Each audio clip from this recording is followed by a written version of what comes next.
नमस्कार दोस्तों EPS 95 minimum pension वृद्धि की एक और नए वीडियो में आप सभी का बहुत बहुत स्वागत है। दोस्तों, कमांडर अशोक रावत जी ने प्रेस कॉन्फ्रेंस कर बताया कि मिनिमम पेंशन कब तक बढ़ेगी और क्या अड़चने आ रहे हैं उसके बारे में भी विस्तार पूर्वक बताया।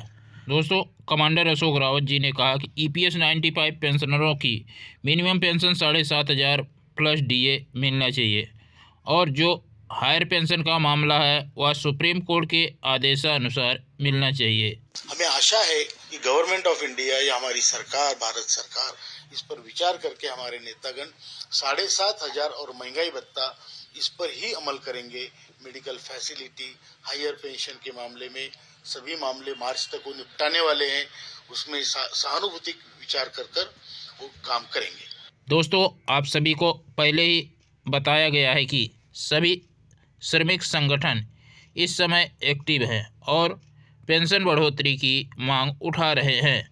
वहीं बीएमएस संगठन यानी भारतीय मजदूर संगठन जो एक ट्रेड यूनियन है, उन्होंने वित्त मंत्री निर्मला सीतारमण जी से मुलाकात कर मिनिमम पेंशन वृद्धि की मांग 5,000 रुपये उठाई है। तो जब एनएसी संगठन 7-8 साल से पेंशन बढ़ोतरी की लड़ाई लड़ रही है, बूढ़े पेंशनरों के हित में काम कर रही है, एनएसी को सभी ने बुलाकर आश्वासन भी दिया है कि आपका काम हो रहा है। चाहे श्रम मंत्री हो या वित्त मंत्री हो, सभी ने आश्वासन दिया है कि आपका काम हो रहा है।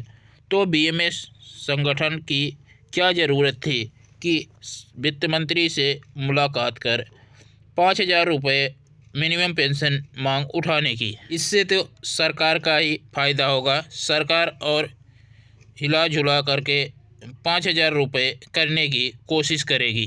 दोस्तों, जब सरकार डिसीजन तैयार कर लेती है तो बीच में टांग आकर अड़ा देते हैं इस तरह के संगठन। ईपीएस 95 पेंशनरों की मिनिमम पेंशन 5,000 रुपये मिलनी चाहिए।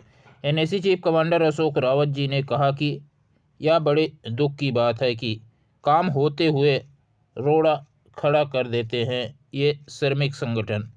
सभी बड़े बड़े श्रमिक संगठन हैं, हम उनका आदर करते हैं, लेकिन सभी संगठनों से आग्रह है कि इस तरह का काम ना करें। इन वृद्ध पेंशनरों की मिनिमम पेंशन बढ़वा सकते हैं तो ठीक है, अन्यथा घटाने का काम ना करें। मिनिमम पेंशन 5,000 रुपये मांगना ये पेंशनरों के हजम नहीं हो रहा है। वो 7,500 और महंगाई भत्ता जो हमारे इंडस्ट्रियल वर्कर्स है उनको मिलना चाहिए, ये हमारी मांग थी। मेडिकल सुविधाएं मिलनी चाहिए, ये मांग थी। हायर पेंशन का सुप्रीम कोर्ट का निर्णय जैसा आया वैसे बिना भेदभाव के लागू करे। श्रमिक संगठन जो भारत के श्रमिक संगठन है, ट्रेड यूनियंस है, वो आदरणीय वित्त मंत्री जी से मिले और उन्होंने मांग की 5,000 रुपये की। तो हमें ये समझ में नहीं आता है मुझे कि जब 8 साल से लड़ाई चल रही है, कोई एक संगठन लड़ रही है और वो लोगों की संगठना है, पूरे भारत देश की संगठना है, उसकी तरफ एक कारुण्य की उसको एक प्रकार की कारुण्य है उसमें, और उनको सबने बुला के आश्वासित किया है कि ये काम होगा। फिर ये श्रमिक संगठन आके 5,000 मांगने की तुक क्या है? डिसीजन मेकर्स तैयार होते हैं तो आप आके 5,000 मांगते हैं, ये बात हमारे बहुत दुख के साथ कहता हूँ। मैं बहुत आदर करता हूँ सभी श्रमिक संगठनों का, बड़े बड़े संगठन है, सभी विचारधाराओं के हैं सभी, तो लेकिन उन्होंने 5,000 मांगना ये हमें कुछ हजम नहीं हो रहा है, बहुत बुरी बात है। जो हमारे आज के जो बड़े नेतागण हैं, चाहे वो प्रधानमंत्री जी हो, वित्त मंत्री जी हो, हमारे श्रम मंत्री जी हो, उनके मैं हाथ जोड़ के प्रार्थना करता हूं कि ये 5,000 के बहकावे में मत आए और ये जो समस्या है ये असली तौर पे सही मायने में पूरी तरह से सुलझाएं, ये हमारी उनसे प्रार्थना होगी। और बाकी श्रमिक संगठनों को भी मैं ये कहना चाहता हूँ कि भाई साहब, ये लोग हैं श्रमिक, आप उनके नुमाइंदे हैं, आप उनके प्रतिनिधि हैं, कृपा करके होने वाले काम में कुछ बढ़ावा कर सकते हो तो करो, लेकिन आप काम को खराब मत करो। कि गवर्नमेंट ऑफ इंडिया या हमारी सरकार, भारत सरकार, इस पर विचार करके हमारे नेतागण 7,500 और महंगाई भत्ता इस पर ही अमल करेंगे। मेडिकल फैसिलिटी, हायर पेंशन के मामले में सभी मामले मार्च तक वो निपटाने वाले हैं, उसमें सहानुभूति विचार कर वो काम करेंगे। दोस्तों, कमांडर अशोक रावत जी ने सरकार से हाथ जोड़कर प्रार्थना की है, चाहे प्रधानमंत्री जी हो या वित्त मंत्री जी हो या श्रम मंत्री जी हो, सभी से प्रार्थना की है कि इन वृद्ध पेंशनरों की मिनिमम पेंशन 7,500 रुपये ही दी जाए, साथ में महंगाई भत्ता भी जोड़ा जाए। इसी मांग को लेकर के कमांडर अशोक रावत जी वित्त मंत्री निर्मला सीतारमण जी से मुलाकात किए और उनसे आग्रह किए हैं कि 2025 और 26 का बजट जब 1 फरवरी को घोषित होगा तो उसमें 7,500 रुपये प्लस डीए देने की ही घोषणा की जाए। हमने 20 दिसंबर को आपके चैनल में, मैंने तब मिले नहीं, हम बहुत दिनों से मिल रहे हैं, 20 दिसंबर को हमने आदरणीय श्रम मंत्री जी मनसुख मांडविया जी के सामने हमारा पावर पॉइंट प्रेजेंटेशन प्रस्तुत किया था। उसमें बड़े अधिकारी थे श्रम मंत्रालय के, ईपीएफओ थे और स्वयं मंत्री जी उसको चेयर कर रहे थे। तो ये उसमें हमने पूरा लेखा जोखा बताया, फैक्ट्स के साथ, तथ्यों के साथ हमने ये बताया कि आपके पास कितना पैसा आज की तारीख में है। हमने ये बताया कि हर साल आपको कितना कंट्रीब्यूशन आता है।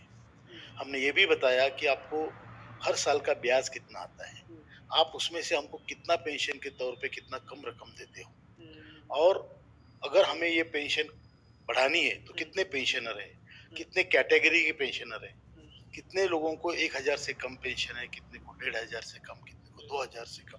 ये सारा डाटा हमने उनके सामने रखा और ये कहा कि अगर आपको ये पेंशन बढ़ानी है तो उसके उपाय क्या है, उसके इलाज क्या है, सोल्यूशन क्या है, वो सोल्यूशन भी हमने दिए। हमने ये भी कहा कि आप कितना पैसा ईपीएफओ ज्यादा दे सकता है। हमने ये कहा कि अगर ईपीएफओ इतना पैसा देता है तो हम क्या दे सकते हैं, हम भी तो अफेक्टेड पार्टी, हमको भी देना चाहिए। तो हमारा जो कंट्रीब्यूशन 8.33 जाता है उसको हम बढ़ा सकते हैं, आप बढ़ा सकते हैं, सीलिंग लिमिट बढ़ा सकते हैं, ये हमारी तरफ से भी हुआ। और जो हमारे वित्त मंत्री जी है, भारत सरकार भी इसमें कंट्रीब्यूशन करे, बाकी स्कीमों में करते हैं, इसमें भी करें। तो ये तीनों इलाज बता के हमने उनको बताया कि हम कैसे अचीव कर सकते हैं, क्योंकि ये कोई गवर्नमेंट से हम लूटना चाहते हैं ऐसी बात नहीं। हम अपनी जिंदगी जो रिटायरमेंट के बाद की है वो एक रिस्पेक्टेबल लेवल पे लाना चाहते हैं। तो वो हमने प्रेजेंटेशन किया, मंत्री जी ने बहुत प्रशंसा की प्रेजेंटेशन की। उन्होंने कहा आपके विचार, आपके संगठन के विचार बहुत अच्छे हैं और ये आपने जो प्रेजेंट किया ये बहुत ही हृदय विदारक है और ये हम इसमें काम करना चाहते हैं, हम काम कर रहे हैं बल्कि, और मैं आपको आश्वासन देता हूँ कि ये काम आपका करेंगे।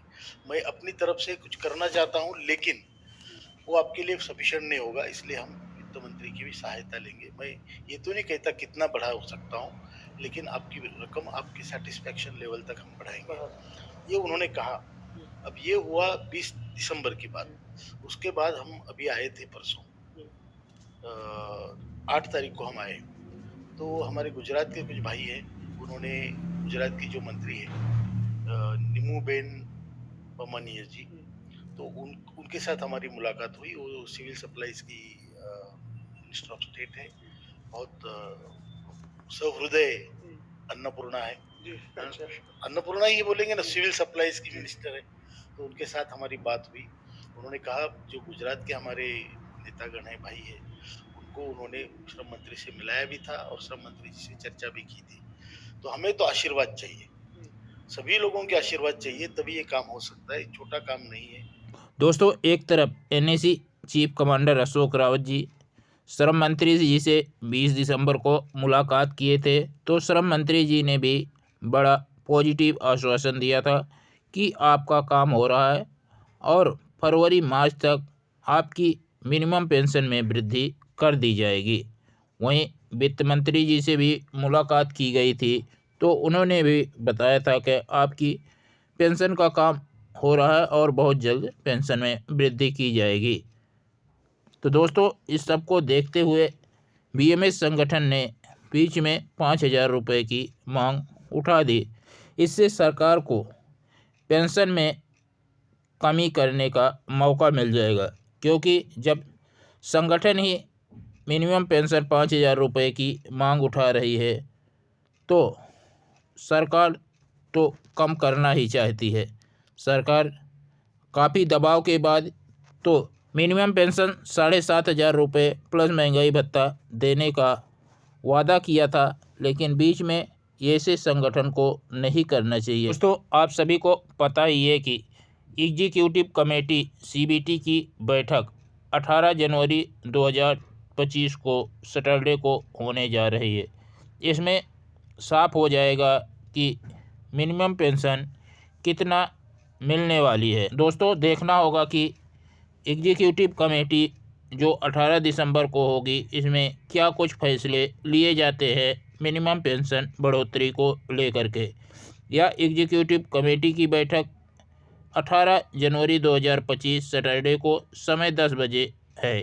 EPFO हेड ऑफिस ईस्ट किरावल नगर में यह बैठक की जा रही है। दोस्तों, जैसा कि देख सकते हैं 8 जनवरी 2025 को यह सर्कुलर जारी किया गया है EPFO की तरफ से। All members executive committee EC CBT या CBT मीटिंग 18 जनवरी 2025 को रखी जा रही है। इस CBT मीटिंग में कुछ बड़े फैसले आने की संभावना है। तो दोस्तों, वित्त मंत्री निर्मला सीतारमण जी से भी कमांडर अशोक रावत जी, बीरेंद्र सिंह राजावत जी, रमाकांत नरगुण जी, रमेश बागुड़ा जी और PN पाटिल जी मुलाकात कर मिनिमम पेंशन 7,500 रुपये प्लस DA की घोषणा करने का आग्रह किया है। दोस्तों, यह जानकारी या वीडियो पसंद आए वीडियो को लाइक करेंगे। इस चैनल पर नए चैनल को सब्सक्राइब कर लेंगे। धन्यवाद। जय हिंद, जय भारत।